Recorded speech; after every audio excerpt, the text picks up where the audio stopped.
안녕하세요. 제가 지난주 수요일에 이란에서의 전쟁이라는 걸 어떤 시각으로 볼 것인가 고민도 하고 있다고 말씀드렸고요. 그런데 당장 주가들이 하락을 많이 했었잖아요.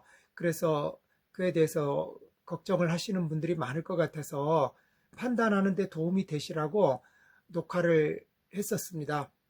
이후에 바로 반등을 하긴 했었고 21선 정도에 머무는 듯 하더니 결국 오늘 21선 밖으로 주식들이 떨어졌거든요. 우리 주식시장이 반도체 대표주인 삼성전자와 SK하이닉스가 끌고 가잖아요. 그러다 보니까 주가지수, 삼성전자, SK하이닉스가 다 똑같이 움직입니다. 다 21선이 깨어진 상태이거든요. 먼저 이렇게 이동평균선이 무너졌다. 이거에 대해서는 이해를 할 필요가 있을 겁니다.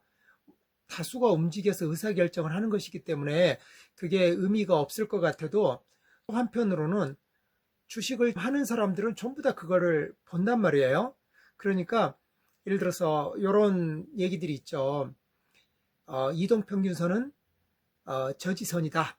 이동평균선에서는 밑으로는 안 내려오려는 면이 있다. 이렇게도 얘기하고 또 한편으로는 주가가 이동평균선 밑에 있을 때는 그 이동평균선이 주가를 올라가는데 저지하는 역할을 한다고도 하거든요.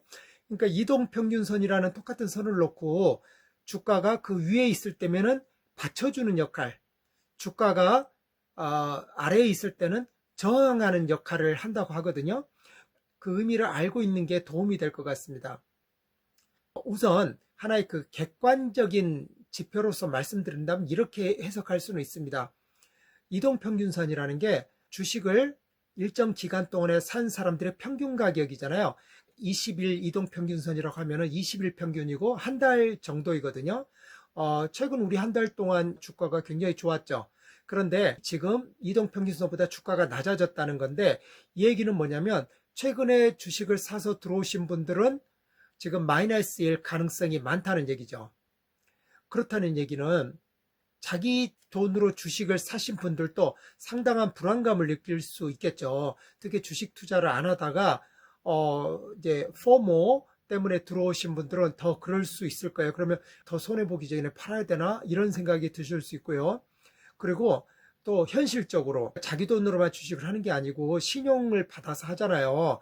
그 주식을 담보로 하고 주식회사로부터 돈을 빌려서 하는 경우거든요. 그런데 이 경우는 빌린 돈의 액수가 있어요. 그리고 지금 시가에서 결정되는 자기의 주식 총액이 있고요. 그러면 주식 총액이 어느 선 밑으로 내려가 버리면은요, 증권회사는요, 반대 매매를 하게 돼 있습니까? 그러니까 현실적으로 반대 매매를 당하지 않기 위해서는 주식을 팔 수밖에도 없게 돼 있고 반대 매매를 당해도 역시 팔게 돼 있기 때문에 매물이 많이 나오게 됩니다. 그러면 적극적으로 사자는 매물이 없을 경우는 주가가 유지되기가 어렵죠. 그 다음에요, 이동평균선이 저항선이 되는 것은 이제 어떻게 말씀드릴 수 있냐면 주가가 어느 선으로 밑으로 내려갔단 말이에요. 그런데 이제 주가가 다시 좀 회복을 하려고 했어요. 그러면 이미 이제 학습 기억이 있잖아요. 원금이라도 보전해야지 하면서 또 팔려는 성향이 생기고요. 역시 그 신용융자를 받은 경우도 다행이더라고 여기서 팔자 이럴 수가 있는 거예요. 이런 게 객관적인 면이라고 할 수 있고요. 또 다른 측면에서 보면은요, 이 자기 실현적 예언으로 설명을 들을 수가 있습니다. 자기 실현적 예언이라는 건 뭐냐면요, 모든 사람이 그걸 보고 있다는 거예요. 이동평균선 밑으로 주가가 내려가면 주가가 반등하기보다는 더 밑으로 추락할 가능성이 더 많다. 이렇게 사람들이 생각하는 것이고요. 특히 주식 투자를 오래 한 사람들은 더더욱 그렇고요. 전문적인 투자가들이 그렇죠. 전문적으로 하시는 분들은 그거를 신경을 쓰고 서로 발맞추어서 행동을 하시는 성향들이 있다는 거예요. 그래서 이동평균선이 깨진다 그러면 굉장한 매수 세력이 새로 유입되지 않는 한 주가가 반등하기보다는 괜찮은 경우라면 그래도 횡보합, 지금 이 정도 선에서 유지되는 거이거나 그렇지 않은 경우는 더 떨어지면서 예를 들어서 60일 저지선까지를 봐야 된다 이렇게 얘기해요. 그래서 그걸 바탕으로 보통 사람들이 60일 그 저지선 있죠? 그 정도까지 밀릴 수 있다. 이렇게 얘기하는 거거든요. 이런 이해는 하고 계셔야 될 것 같아요. 자, 그렇다고 할 때, 그러면 이미 주식을 샀고, 지금 자칫 마이너스도 경험하고 있을 때 어떻게 해야 될까 고민이 되실 거예요. 그에 대해서 제가 지난번에 말씀드렸던 거는 AI 대세라는 거는 굉장히 강하다. 그리고 전쟁이라는 굉장히 안 좋은 변수가 있긴 하지만 만일 이 변수가 제거된다면 다시 그 대세가 유지될 가능성이 많다. 그래서 양의 주식을 사고자 했다면 한참 주가가 잘 달릴 때 사서 달리는 말에 타기보다는 이렇게 큰 조정 국면이 왔을 때 사시는 게 좋다. 그리고 살 때도 떨어지는 국면에서 사시기보다는 조금 이렇게 반등 조짐, 즉 매수세가 좀 강하게 들어오면 사는 게 좋다. 그런데 매수세가 강하게 들어왔어도 또다시 떨어질 수도 있거든요. 사실 우리 지금 그렇게 됐거든요. 그런 때를 대비해서 한꺼번에 사지 말고 자금을 좀 나누어서 3분의 1, 4분의 1 이렇게 나누어서 사는 게 좋다. 그러면 이제 여러 번에 걸쳐서 나누어서 산 것들의 평균 가격을 보면 그래도 이제 저점에 보다는 조금 높은 가격, 그 무릎에서 사는 정도는 된다. 이렇게 말씀드렸거든요. 그런데 이제 지금 사는 것도 한편으로는 고심을 해야 될 거예요. 여유 자금이 있다면 이제 이렇게 싸진 주가를 잘 활용하는 것도 기회죠. 비싸게 산 것보다는 싼 게 더 좋으니까요. 이제 그런 고민을 한편으로 하셔야 될 것 같고요. 또 다른 한편으로는 좀 불안해가지고 팔고 싶은 욕망도 상당히 강하실 거란 말이에요. 그럴 때 어떻게 해야 되나. 그에 대해서 제 의견을 말씀드리고 싶습니다. 물론 이거에 대해서는 답이 없습니다. 각자 알아서 판단해야 되는 것이고요. 그래서 우리 주식 투자한다는 게 남의 말을 듣고 남이 하라는 대로 할 수 있는 게 아니고요. 자기 상황에 맞춰서 판단하는 겁니다. 예를 들면 자기가 투자한 돈이 여윳돈이에요. 여윳돈이면 기다릴 여유가 있잖아요. 그렇게 될 수도 있고. 그런데 예를 들어 자기가 투자한 돈이 어디 다른 데 써야 될 돈을 가져왔거나 임시로 또는 융자를 받은 돈이거나 그렇다면은 좀 더 고민이 심각해지지 않겠습니까? 그런 여러 각자의 상황이 있기 때문에 각자가 판단할 수밖에 없는 겁니다. TV에서 주식 전문가가 사라, 팔아 이런 말 할 때도 참고인 것이지 자기가 그 말을 듣고 따라서 하면 안 되는 일입니다. 결국 자기의 자산의 상태에 따라서 자기가 의사결정을 해야 되는 거거든요. 그렇다고 할 때 제가 일반적인 원칙을 말씀드리고 또 개인적인 경험을 하나 말씀드릴게요. 저는 일반적인 개인 투자자들에게 있어서 많은 불리한 점이 있다는 걸 말씀드릴게요. 먼저 뭐냐면은 정보가 별로 없습니다. 제가 지난 시간에 말씀드렸던 것처럼 어떤 뉴스가 있을 때 그 뉴스에 따라서 혜택을 누가 보는지 어떤 기업이 혜택들을 보는지 하는 밸류 체인에 대한 지식이 개인 투자자들이 당연히 없죠. 또 그 주가를 결정하는 큰 돈의 흐름에 대해서 개인이 모르죠. 그 다음에 이 주가가 적정 가격이다 아니다. 그 밸류에이션이라고 그러거든요. 그것도 우리 개인 투자자들이 잘 모르죠. 그리고 또 개인 투자자들은 시간 제약도 있잖아요. 하루 종일 뉴스하고 주식판을 보고 있는 건 아니거든요. 근데 그에 반해서 전문적으로 하거나 기관에서 하시는 분들은 빨리 반응을 할 수 있잖아요. 이런 점에서 개인들은 다 불리하다고 보면 됩니다. 그런데 개인이 갖는 유리한 점이 하나 있습니다. 뭐냐면요. 시간이 있습니다. 자기 여유돈으로 자기가 투자를 했기 때문에 주가가 마이너스 상태라고 해도 기다리면 되지 이렇게 되거든요. 이란 전쟁 나기 전까지 주가가 굉장히 높게 올라왔지만 사실은요. 삼성전자 주가만 해도요.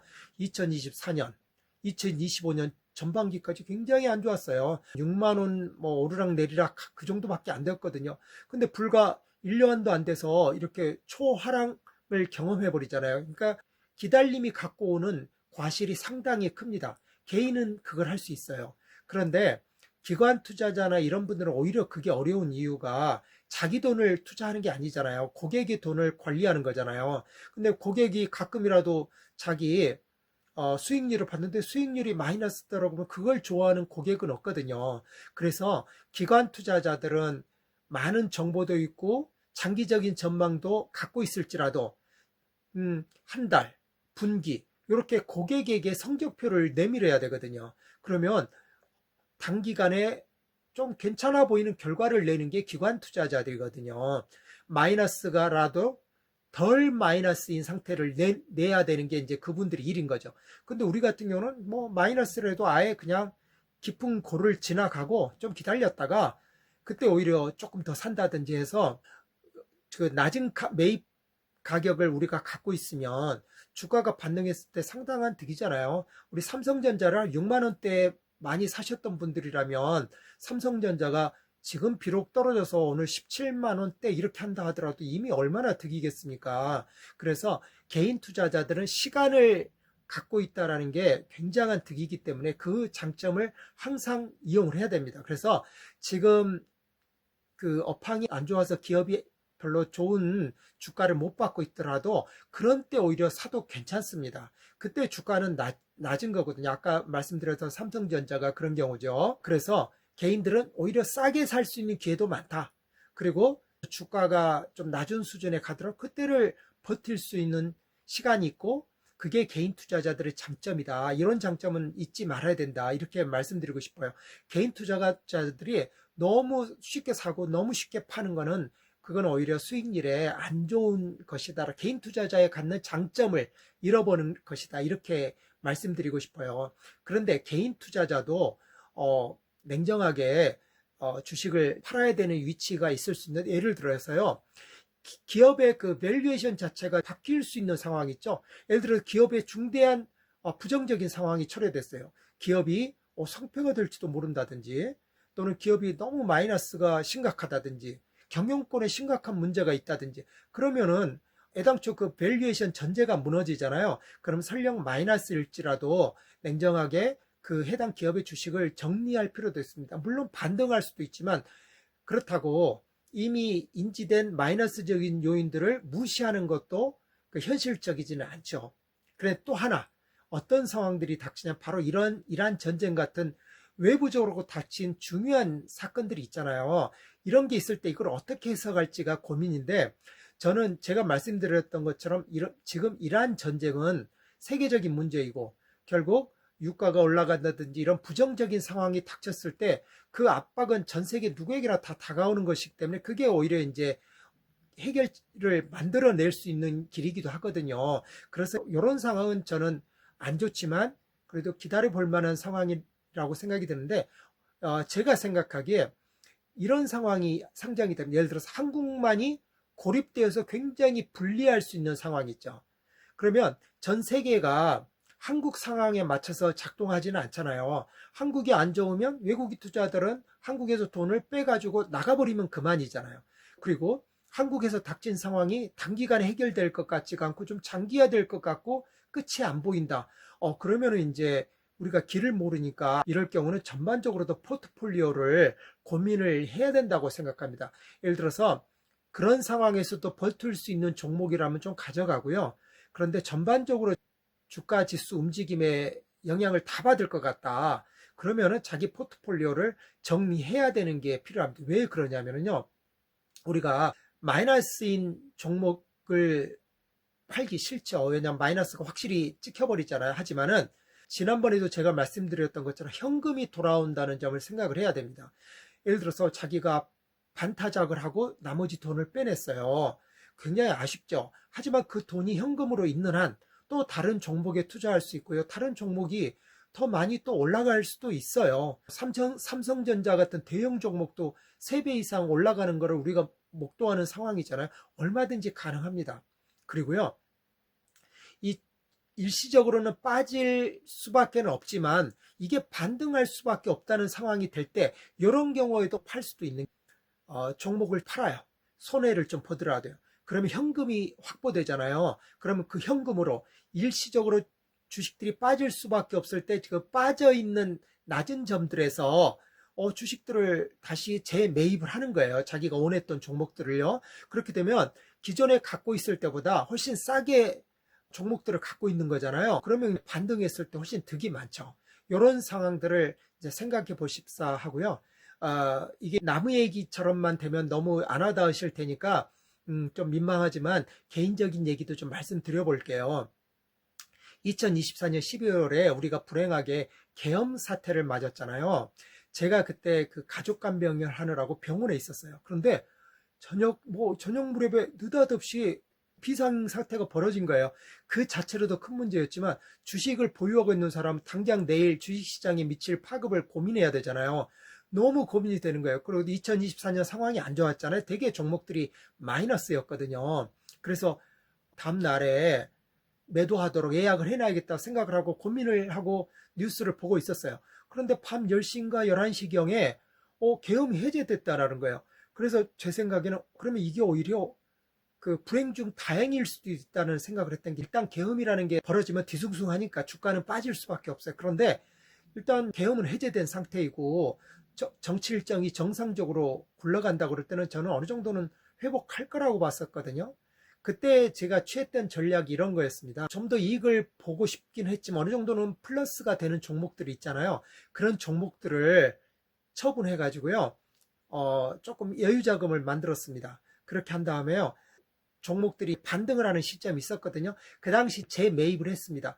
모든 주식을 팔았던 건 아니기 때문에 일부밖에 안 되지만 그래도 원했던 종목들을 싸게 매입할 수 있는 기회를 갖게 된 거잖아요. 그래서 전체 규모도 그렇고 그렇게 해서 재매입했던 규모들도 크지는 않지만 이런 점을 좀 생각해 보시라고 말씀드리고 싶습니다.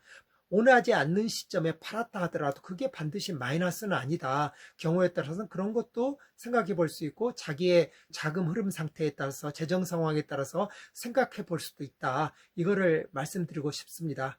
감사합니다. 기왕에 주식을 좀 보유하고 계셨다면 조금 어려운 상황이지만 제가 지난번 말씀드렸던 것처럼 평온한 마음으로 잘 이겨내시기를 바랍니다. 안녕히 계세요.